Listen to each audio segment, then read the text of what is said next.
Imagina que mañana, sin explicación alguna y sin causa conocida, el miedo desaparece. No en una persona, en todas, simultáneamente. 7.000 millones de seres humanos despiertan y algo que llevaba millones de años viviendo dentro de ellos simplemente ya no está. No hay ansiedad, no hay pánico, solo un silencio interior que nadie había conocido nunca. Y durante las primeras horas, el mundo parece más libre que nunca, pero la libertad y la supervivencia no siempre se mueven en la misma dirección. Las primeras señales aparecen antes de que termine el primer día. No son explosiones, no son guerras, son cosas pequeñas, casi invisibles. Un hombre en Sao Paulo cruza una autopista caminando porque ya no siente que deba esperar. Un niño en Tokio se acerca al borde de un edificio con curiosidad genuina, sin que ninguna alarma interna lo detenga. Un trabajador en una planta química ignora el olor a gas, porque su cuerpo ya no interpreta ese olor como una señal de peligro. Son incidentes aislados, son estadísticas que aún no tienen nombre, pero hay algo que los une, algo que los investigadores tardarían semanas en articular. Sin miedo, los humanos no se vuelven valientes, se vuelven ciegos. Y aquí es donde la mayoría de la gente tiene la intuición completamente al revés. Durante siglos, los filósofos, los líderes espirituales, los motivadores de cada era han tratado al miedo como al enemigo, como al obstáculo, como a la cosa que hay que vencer, suprimir, ignorar, conquistar. Y tiene sentido que lo vean así, porque el miedo duele, el miedo paraliza. El miedo te despierta a las 3 de la mañana con el corazón acelerado sin razón aparente. Pero lo que ninguno de esos discursos sobre vence tu miedo menciona es que dentro de tu cráneo hay una estructura del tamaño de una almendra que lleva 400 millones de años haciendo algo que ninguna tecnología humana ha podido replicar. Detectar si algo en tu entorno va a matarte antes de que tú lo pienses conscientemente. La amígdala no espera tu análisis racional, dispara primero. Y en los 4 millones de años de historia humana, esa velocidad lo ha sido todo. Pero en este mundo imaginario, esa estructura ya no responde. Y el planeta empieza a cambiar de formas que nadie anticipó. Las ciudades, sorprendentemente, no colapsan de inmediato. Los sistemas siguen funcionando. La gente va al trabajo. Los trenes salen a tiempo.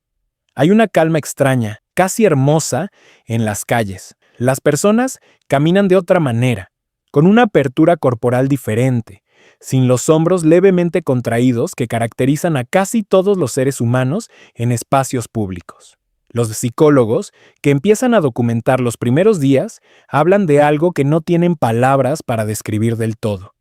Una especie de presencia plena, una existencia sin el ruido de fondo constante del peligro posible. Y durante un momento muy breve, parece que quizás la humanidad ha alcanzado algo que siempre buscó. Después, viene la semana 2. Los hospitales empiezan a reportar un incremento en lesiones que no tienen patrón claro. No son accidentes de tráfico masivos. No son catástrofes. Son personas que tocan cosas calientes porque el dolor aún existe, pero la anticipación del dolor ha desaparecido. Son montañistas que suben sin verificar el equipo. Son nadadores que entran a aguas con corrientes que antes habrían leído como amenaza. El miedo, resulta, no solo te alerta ante el peligro presente, te hace modelar el peligro futuro, te hace imaginar lo que podría salir mal antes de que salga mal. Sin esa capacidad, los humanos pierden algo que la neurociencia llama evaluación prospectiva de riesgo, que en lenguaje simple significa esto: la habilidad de ver el futuro suficientemente claro como para no destruirte en el presente. Y entonces aparece algo aún más perturbador que los accidentes físicos. Las relaciones humanas empiezan a deteriorarse de una manera que nadie esperaba, porque el miedo no solo te protege de los leones y los acantilados. El miedo social, ese que sientes cuando podrías herir a alguien que amas, ese que aparece cuando estás a punto de decir algo irreparable, ese que detiene la mano antes del golpe, también desaparece. Los conflictos que antes se resolvían porque alguien tenía miedo a las consecuencias, porque alguien tenía miedo a perder, ahora se escalan hasta donde se escalan. No porque los humanos se vuelvan malvados, sino porque un freno que nadie notaba mientras funcionaba, de repente, ya no está, y su ausencia se siente en todas partes al mismo tiempo. Aquí hay algo que la ciencia lleva décadas intentando comunicar sin mucho éxito. El miedo no es solo una emoción, es un sistema de regulación del comportamiento social. Los investigadores que estudian comunidades con daño severo en la amígdala, como el caso extraordinario de una mujer documentada en los archivos de la Universidad de Iowa, que nació con una enfermedad que destruyó exactamente esa estructura, encontraron algo que cambió la manera en que entendemos la empatía. Esta mujer no podía sentir miedo en ninguna forma convencional. Sobrevivió a amenazas de muerte con una calma que dejó a sus agresores desconcertados. Tocó serpientes con la misma curiosidad con la que un niño toca agua. Entró a casas del terror y asustó a los actores en lugar de asustarse. Pero lo que los investigadores tardaron años en articular es que su vida era también una acumulación de situaciones de peligro que ningún sistema de alarma funcional habría permitido. No era invulnerable, era invisible para sí misma. Multiplica eso por 7,000 millones. El mes 3 del Mundo sin Miedo empieza a mostrar algo que los sociólogos comenzarán a llamar el efecto del freno invisible. Las instituciones que parecen estar basadas en valores, en realidad, están parcialmente sostenidas por el miedo a las consecuencias de violarlos. No completamente, no en todos los casos, pero más de lo que cualquier sistema político está dispuesto a admitir. Las leyes funcionan porque la gente tiene miedo a las sanciones. Las negociaciones se resuelven porque alguien tiene miedo a perder demasiado. Las guerras terminan porque en algún punto alguno de los dos lados tiene suficiente miedo al costo. Sin ese miedo, la política internacional se convierte en algo sin nombre en el vocabulario existente. No en un caos violento inmediato, sino en una especie de deriva lenta donde los mecanismos que mantenían los equilibrios simplemente dejan de tener peso. Y debajo de todo esto, silenciosamente, la biología empieza a mostrar lo que estaba escondido todo el tiempo. Los animales que viven cerca de los humanos empiezan a comportarse diferente. Los perros, que han coevolucionado con nosotros durante 15,000 años y se han vuelto extraordinariamente sensibles a nuestras señales emocionales, muestran signos de confusión y agitación. Los caballos, que leen el cuerpo humano con una precisión que supera a la mayoría de los instrumentos de medición, se vuelven erráticos alrededor de sus dueños.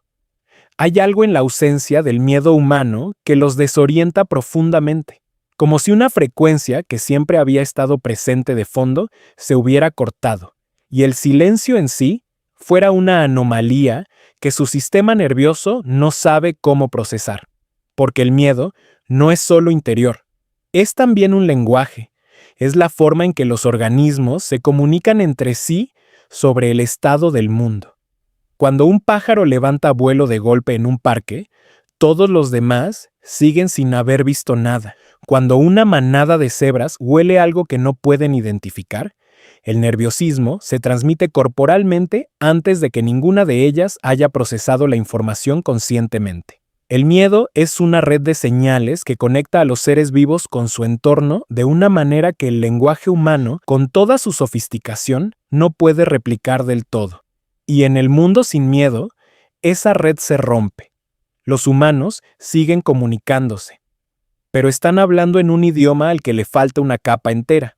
El mes 6 llega con algo que nadie había puesto en sus predicciones del apocalipsis: el aburrimiento existencial más profundo que la especie haya experimentado nunca.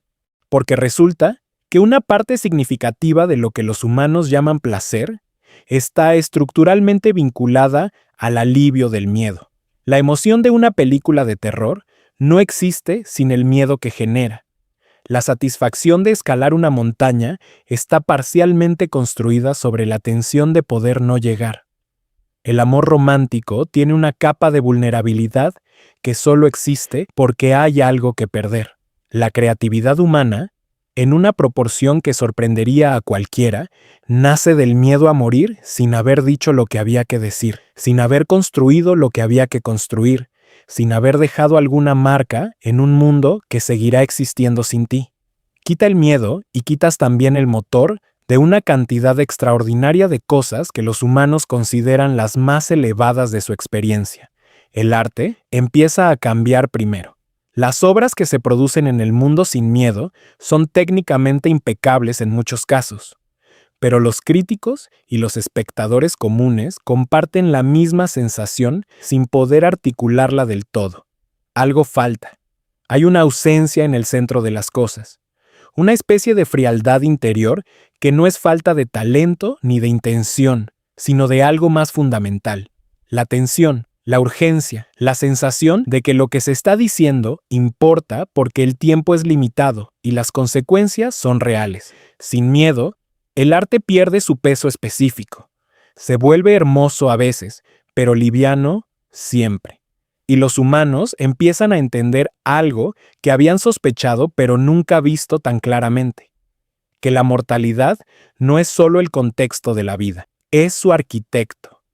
Y entonces, en algún punto del año 1, algo completamente inesperado ocurre.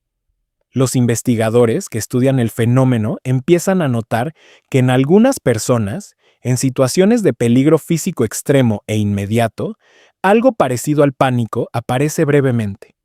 No en la amígdala, que sigue silenciosa, sino en el cuerpo, en el tronco cerebral, en estructuras tan antiguas que ni siquiera son exclusivamente mamíferas.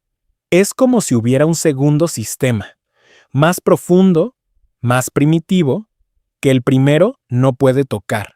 Un miedo anterior al miedo.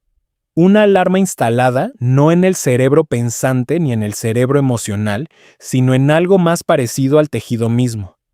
Y cuando aparece, es absolutamente incontrolable.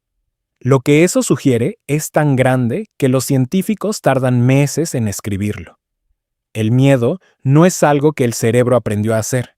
Es algo que la vida misma aprendió a hacer antes de que existieran los cerebros.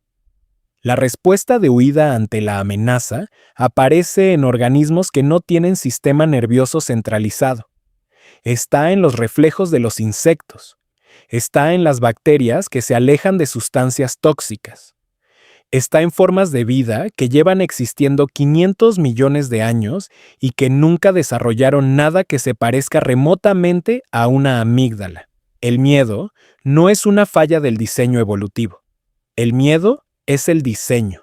Es lo que se inventó primero y lo que se ha conservado más. Y con esa comprensión, el mundo sin miedo empieza a verse diferente.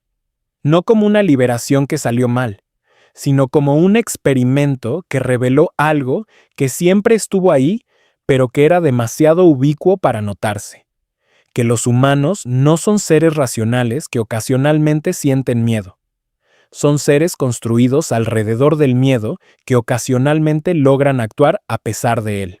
Toda la arquitectura de la civilización, vista desde esta perspectiva, no es un monumento a la ambición humana. Es un monumento a la gestión del terror. Las religiones son sistemas para manejar el miedo a la muerte y al caos. Las leyes son sistemas para manejar el miedo a la violencia del otro. La medicina es el miedo al cuerpo que falla convertido en disciplina sistemática. La filosofía es el miedo a no entender nada convertido en pregunta permanente. Incluso el amor, en su forma más honesta, tiene adentro el miedo a estar solo, el miedo a no importarle a nadie, el miedo a que el tiempo pase sin haber sido visto de verdad. Quita el miedo y no queda una versión más libre del ser humano. Queda algo que se le parece desde afuera, pero que por dentro es fundamentalmente diferente. Algo que actúa sin el peso de las consecuencias. Algo que existe sin la urgencia que convierte el tiempo en algo valioso. Algo que, Paradójicamente, al no poder perder nada, tampoco puede valorar nada del todo. Y ahí está la verdad que este experimento imaginario revela con una claridad que incomoda. El miedo no es lo opuesto a vivir. El miedo es la señal de que algo te importa lo suficiente como para que su pérdida sea real. No sientes miedo de perder lo que no amas. No sientes miedo de fallar en lo que no te importa. No sientes miedo a morir si la vida no tiene peso. El miedo es, en su forma más desnuda, la medida de lo que valoras. Y un mundo sin miedo no es un mundo de seres libres. Es un mundo de seres que ya no tienen nada que perder, lo cual es exactamente lo opuesto a la libertad.